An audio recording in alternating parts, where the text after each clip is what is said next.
Hi guys, welcome back to another episode of Taylor Talks Trades. In this week's episode we are with Nicola Lee from Jewson. She's the sales manager of the Scottish West region. She's taken us on her 28-year career with Jewson, and she's also flying the flag for women in construction. I hope you enjoy.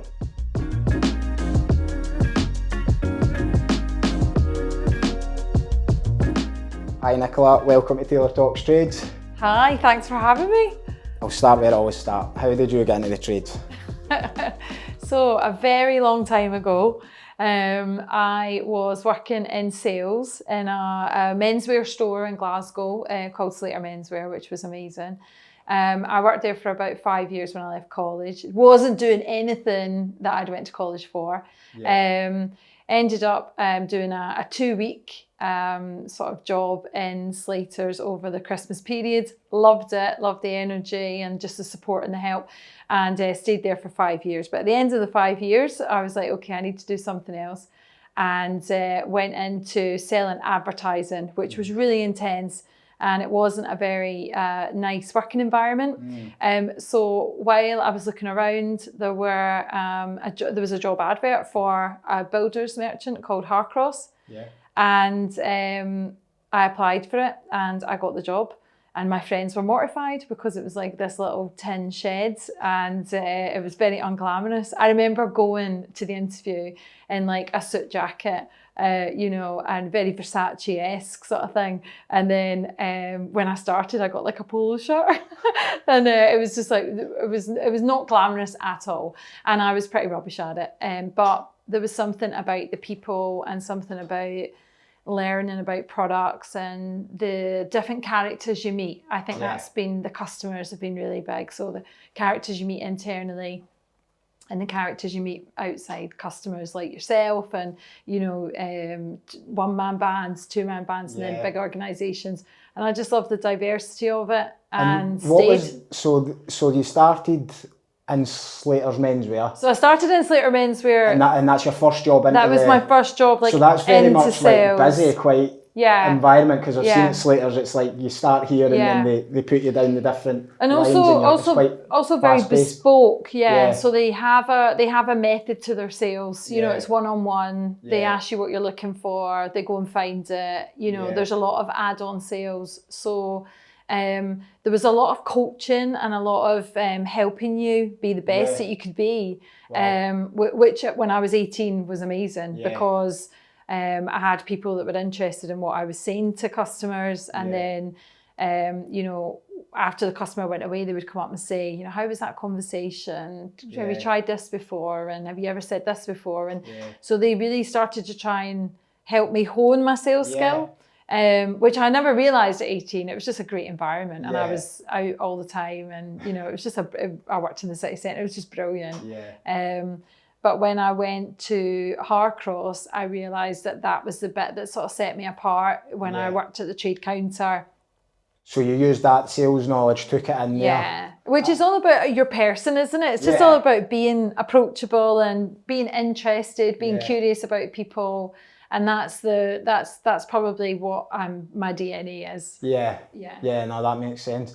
And then, so I like the part where you said like you went in the suit jacket as well. Yeah, because I was so fly. That's almost like that dress for the job you want, not the job you're going for. Then they give you the polo shirt like on the day. And that was the first thing you'd ever seen with trades, and very much you just would have had all these products to try and understand. Did they sell sort of everything across? Yeah, they sold everything, and very timber orientated, which is like it's like Swahili when people start talking about timber, and just understanding the matrix system, and it was really difficult. But again, I was lucky in that the people that were working around me were interested in me, interested in helping me not look silly, and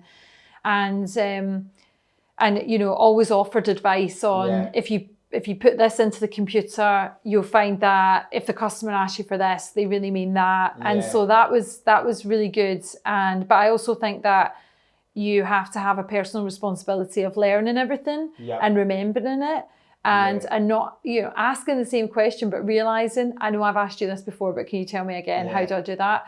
And I think that's kind of, again, just been something And I've been lucky around. how do you retain that? Like, I'm quite analytical in that sense, so when somebody tells me the way that they learn, I like to kind of dip into it a wee bit. But have you got like a certain thing where you go, that person's came in for that product, do you take like a snapshot of that in your mind and hold it and be like, I will remember that the next time? Yeah, so I'm a very active learner, so I have to jump in and do it. I'm like, you know, if I was learning to drive a car again, I would just want to drive it, and then you just tell me what I did wrong, and then I would learn from it. So being an active learner just means that you jump in and you make mistakes, and you're not kind of afraid to make mistakes. Yeah, so you're actually very much just, and it, almost like the Slater's menswear stuff just ties into that as well, because it's very much learn as you go. Yes. Whereas if you came into this environment and they said, here's like a brochure of all our products, spend the first month reading them all and getting to know them all, you'd probably have left by that month. Yes. Because you'd be like, I'm not doing this. Yeah, exactly. So that makes sense. Exactly. So you're very much just, you're learning on the job. Just in it. And then when you build those relationships as well, it's people, like the people who's actually coming in to buy from you probably want to teach you a wee bit as well, because they're like, well, she's really good to deal with, and that made me feel good. So I'll actually tie that together with, I'll help in return by saying, oh, it's this we need, or we usually buy that type or something. Yeah, and I always say to people, you know, that I'm working with or training, and I worked in the training team for a really long time, is that the customers, people like yourself that have got so much knowledge,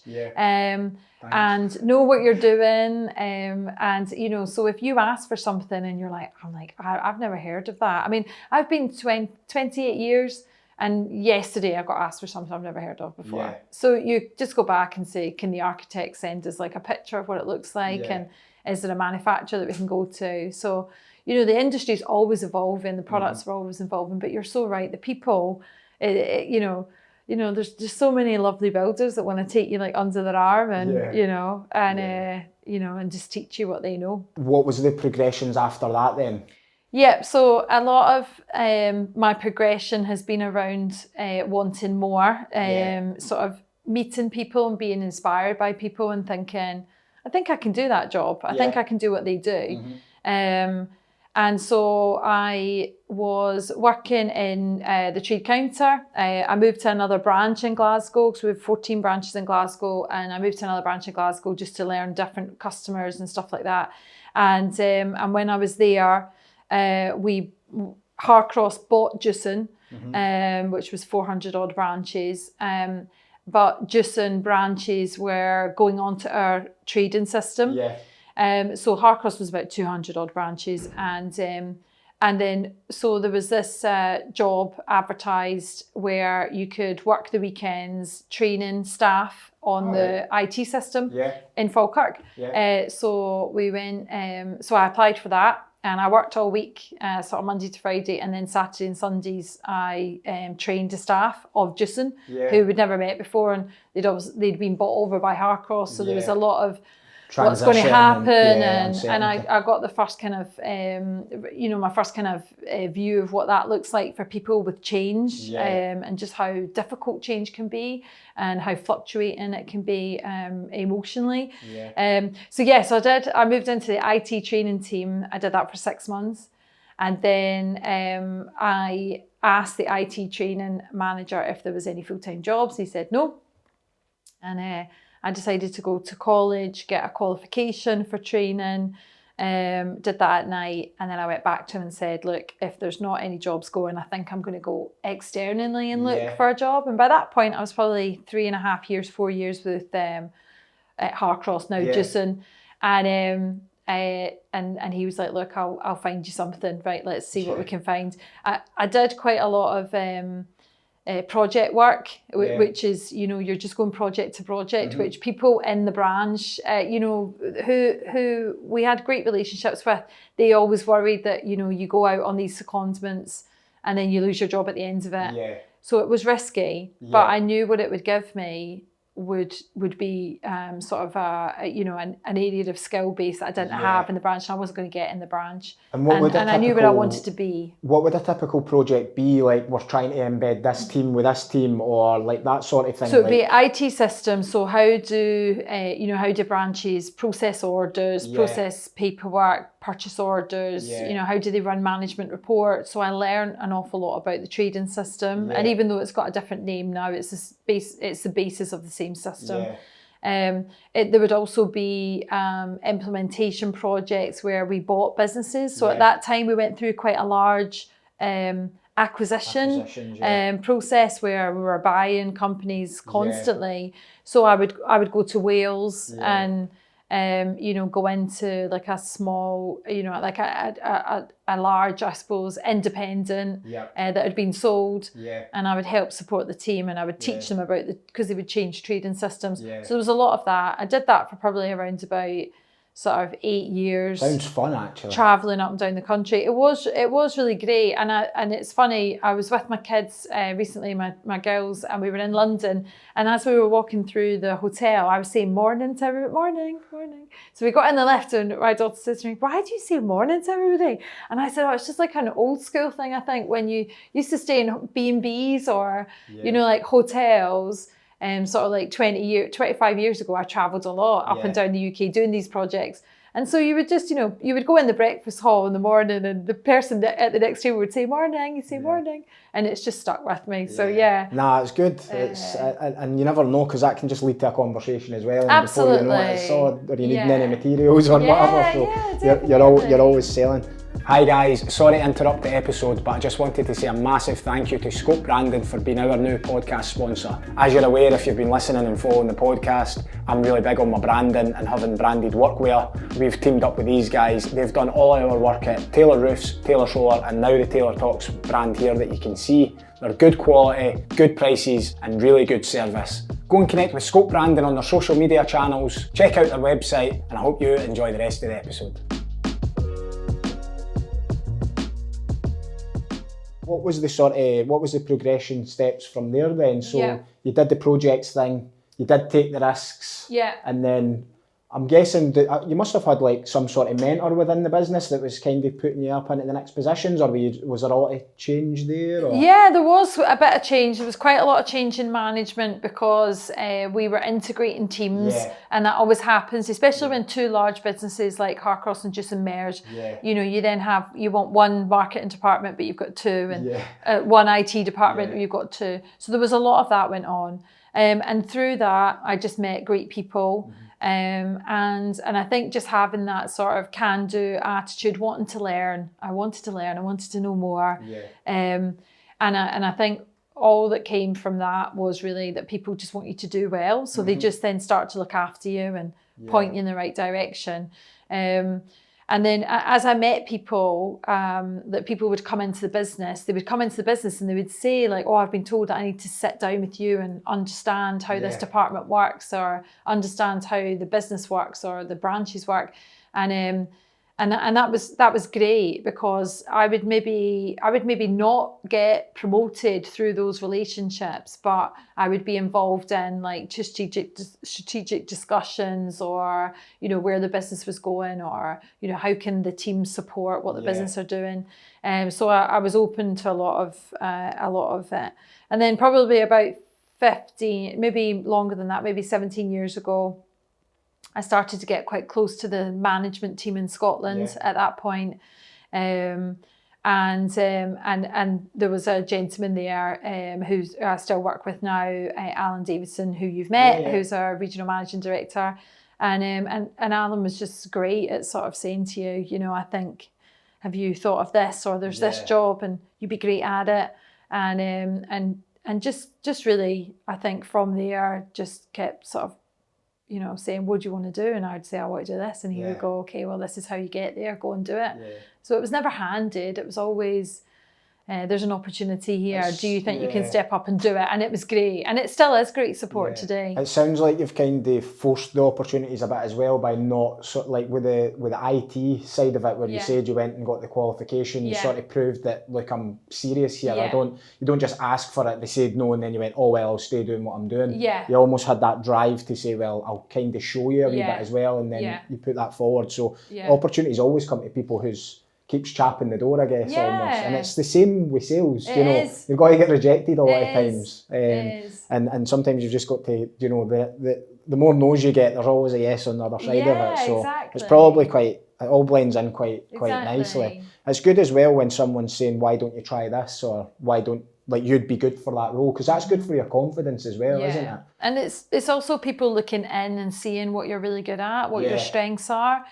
And then sort of picking something that actually, if you go in this direction, that you'd be really good. And that particular role, you know, was very different to how, you know, when I went for the interview, it was this role. It was an account management role, and I thought it was just going to be sort of like, you know, presenting to people, because that's what I did. Because I was a trainer, so I was doing a lot of presentations and coaching and helping people. And then when it got down to it, it was understanding, you know, how the Scottish government operates, you know, how does procurement operate, trying to get relationships with people that, you know, are, you know, working in really tight procurement guidelines, and you can't have a relationship with them like you would have with a one-man band or a you know, a sort of, you know, a small to medium. Because that becomes a bit more like almost contractual, those relationships, doesn't it? It's very faceless. Yeah, it's very much. You're just an email address, or you're you know, you upload it into Scottish Government, and then your fingers crossed. So a lot of that was it was a bit of shell shock in the first 3 months. I didn't do particularly well. I was struggling, and I think, you know, at that point, again, just people around me looking in and saying, look, you know, you've got. And I use this terminology a lot with people when I'm working with them and I'm doing their inductions. And there's grassroots there. There's things that are popping up. You're getting it. There's other things that are coming that you're not getting. So let's help you. And I had a really lovely group of colleagues in that team, who dedicated sort of 25, half an hour, every Monday, and I would go on a call with them in the morning, and I would give them all the stuff I had to do, like my whole workload, and then they would tell me what to do with it. And we did that probably for about 8 weeks, and there was about 3 people on the call. They were so nice, from all over the UK. And they would just tell me, you need to do this, you need to do that. And because a lot of it's about influencing people to do work for you when you're not directly you know, they don't report to you, which is quite difficult to understand how to do. And they did that every week, which again was amazing, because you're just like, okay, suck it up, sponge, let's go. There's an opportunity there. And I did that job for 7 years, and we were really successful in it. It was great. Start off like feeling like you're not doing very well, and then to be there 7 years, you obviously did something so that right. sort of 28 years has been split up into, you know, like different periods of time, you know. And that brought me back to sales. And do you get a bit like bored and then need a new challenge? It does seem like that. It's such a good point. I think I had that 3 year in my head, you know, like every 3 years.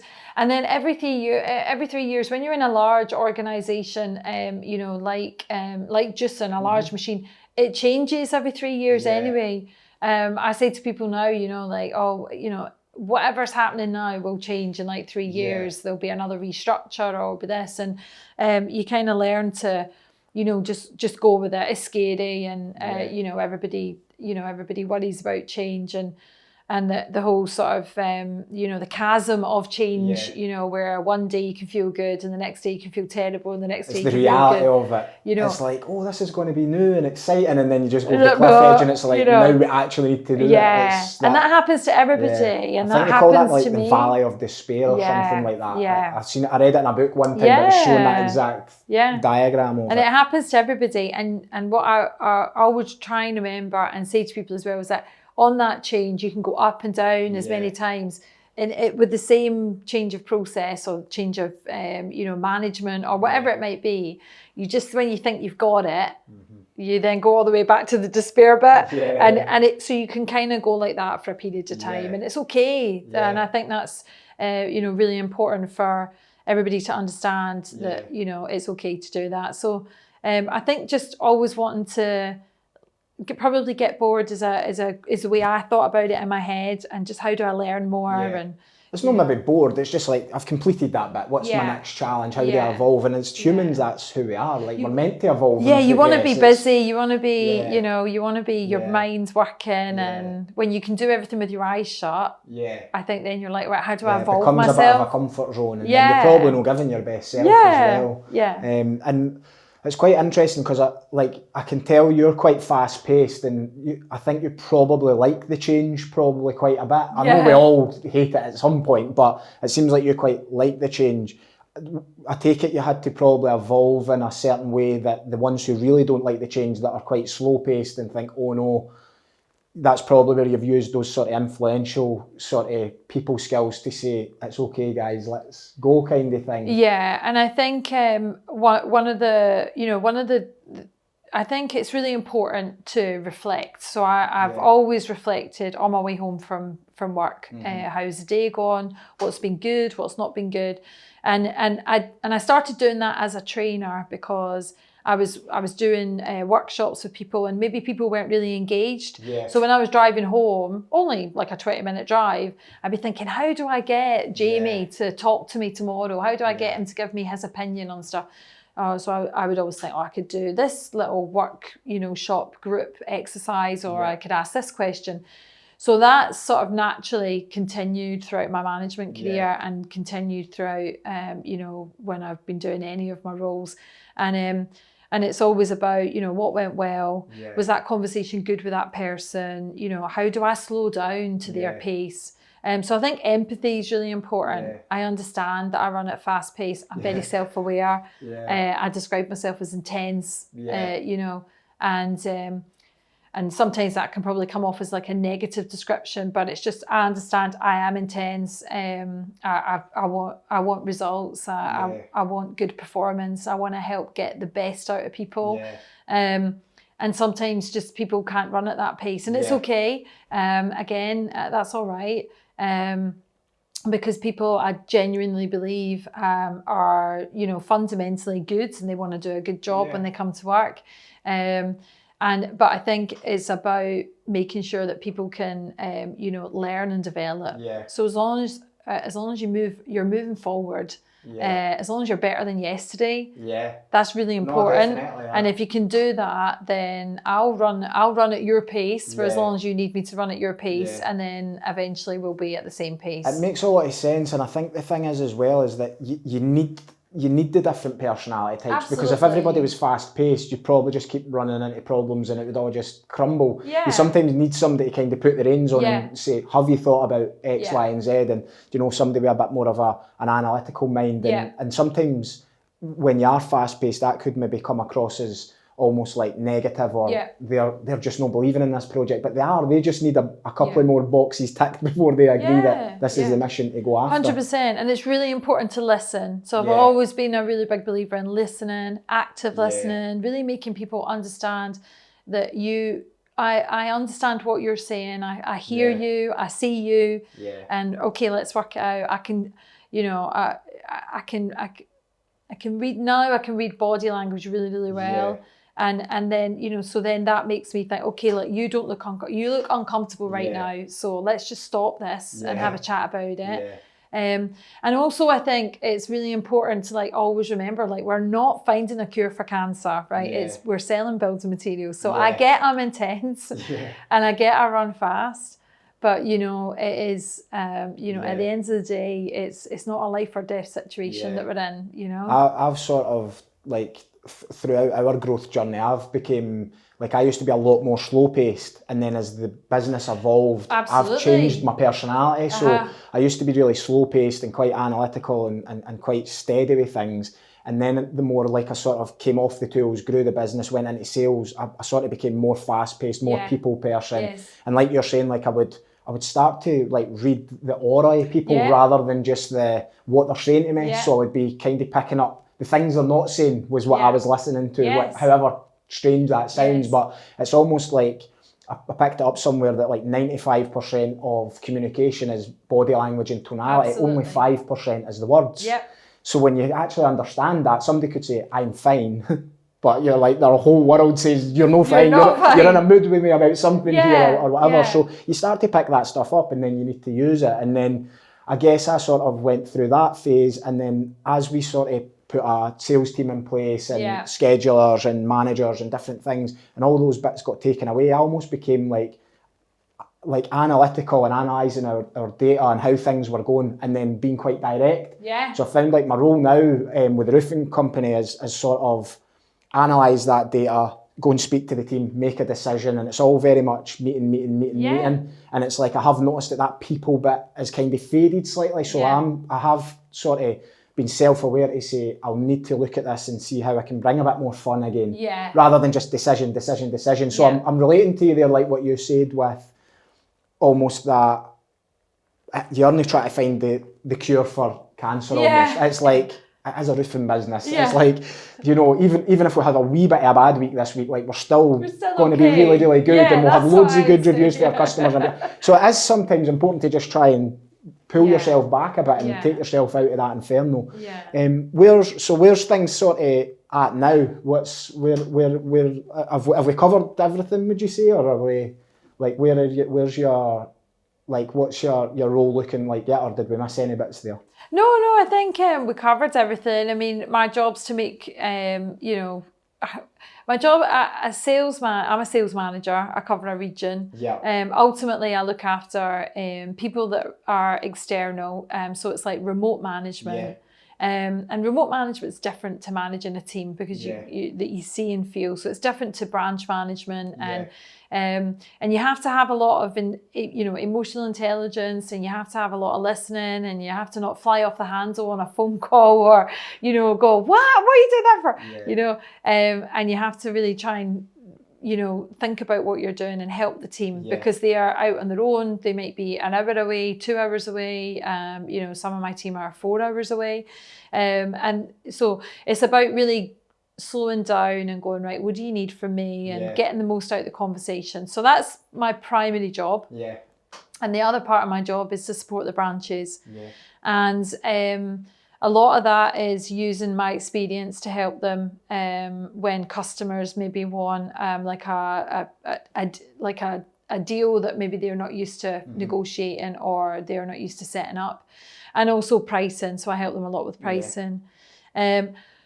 I do a lot of customer complaints, which happen, and I also do a lot of problem solving, which I think is why I tend to run fast because you're thinking about solutions all the time. And I really enjoy that, and I really enjoy helping people with HR issues and, just where there's team dynamics are not working, how can they, get it better, working better? And it always comes out of communication. When are you getting everybody in the room? When are you going to do the ground rules? When are you going to do the line in the sand? Or all of these cliches that you know. I'm almost from laughing just because I think of business as being really simple, and it is. See, when you draw it on paper and you go marketing, get the leads in, sales, convert the sales, and you go through all the bits, operations, deliver on that, and then your margins will be here and your profits and all your financials, and you go, quite, that's okay. And then you put people in and it just goes bananas. And I work with a great team. So I work with a brilliant external team. Some of them who are really new to us. And some of my team were promoted, which is amazing. It's always brilliant to see people move on and get promoted. And then I work with brilliant branch managers that know the business so well, and they keep you grounded. And then my day-to-day director that I work with, Douglas, is it's just really practical and very just very fair. He's such a fair man to work for, and so I love it. You go there with a problem, and he knows that I've gone through every possible outcome, and every solution that there can be, and this is the solution that we need to go to. And he goes, "Yeah, you got it. That's done. Okay, deal done. You don't need to do anything else," because he knows that I've done the work in the background. So, that's really, I think that allows you to be the best of yourself that you possibly can be. And really, I try and teach my girls now that a lot of you know, what life is about, depending on whatever you do, and it chops and changes, and everything's in little sort of like periods of time, you know, nothing stays the same forever. But it's all about your personal brand, like who is Nicola Lee, who am I? And I try to be, you know, somebody who's reflective, supportive, wants results, you know, is not going to take the sort of, I don't really know what's happening with that. Okay, so when are you going to find out what's happening with that? Okay, well, let's chat on Tuesday when you have found about that. I'm very much about accountability because, you know, it's your job and it's my job. And then just, I think, you know, having that, almost thinking like, if I leave a business card with you, you know, what are you going to remember? And hopefully you'll look at the business card and you'll see Nicola Lee, sales manager, Jewson, but you'll remember the interaction and the eye contact and the, you know, just the time that we've had together. And that's what I really try and work with people to do. I think building teams is one of the most exciting things that I've ever been involved in. It's like the hardest thing, but the best thing. It is, like, it literally is. It's, so I had somebody on the podcast who had said that, like, the hardest thing in business is people, but it's also the best thing. It is. Like, I mean, I totally get you're blowing up. So, like, I remember speaking to a director years ago and saying to him, I just want to learn more about the business, probably about 20 years ago. I want to learn more about the business. And he was like, it's really easy. We buy stuff and we put it in the warehouse and then we sell it. And I was like, really? And I remember leaving the room thinking, it doesn't look as easy as that. Like, you all look really stressed out. It doesn't look as easy as that. And it's not as easy as that, because you've got a P&L, you've got management accounts, you've got, you know, investors, you've got, you know, all of that. But you're absolutely right. The biggest thing that we talk about day to day is people. And when you have, you know, as I say, I think everybody gets up in the morning wanting to do their best. But when you have good people around you, you forget how lucky you are. Because a lot of you don't even have to speak sometimes. So, you know, when you're in sync with people and they just do what they need to do. And I love that. So I never realised that it was I never realised that it would be a strength, but I on reflection, you know, a couple of years ago, I realised actually this is what I'm pretty good at. And I think it's okay to say that you're good at stuff. There's other stuff I'm rubbish at. Well, it's good to understand, but it's good to know where you're good and what you're not good. You can pick up your bad bits. Well, that's us kind of just about to wrap up. Is there anything sort of like coming next, or is it just more of the same? Have you got something else on the horizon, or is it very much just integrate these teams that you're working with and keep pushing? And so I think it's very much about, you know, it's exciting times for us. We've got a new owner in the last year and a half, a new chief exec, and it is very exciting. Everything's coming back to just basics of builders merchants, which is really good. So no, it's about pushing on, helping people, supporting people, making a difference, and really building the team back up again. And we've got some great talent there. And I think just sort of day to day, you know, just making sure that you make a difference is really important. I just think that I think that what was really interesting about me coming today and you inviting me, which is just, you know, it was really kind of you, is just that I wanted young people, young women in particular, to know that, you know, there is a sector here, a construction sector, that, you know, can give you a brilliant career, you know, and I have had what I would call a career, what my friends describe as a career. I do well, my family are looked after, and it's just, I think if I can get to more girls like my girls and just say, you know, there is opportunity, and you can be in quite a niche business where, you know, you can learn lots and you're not doing what your pals are doing, but, you know, it's different. And I always remember the shock of my friends when I went to that timber merchant. They were like, they've got a Cala gas heater like in it, and I was like, I know it's not very glamorous, but you know, 28 years later, you know, it's been good to me, and I've been good to it. So. Well done to you, and thanks for coming on. I appreciate it. So lovely to see you. Thank you so much.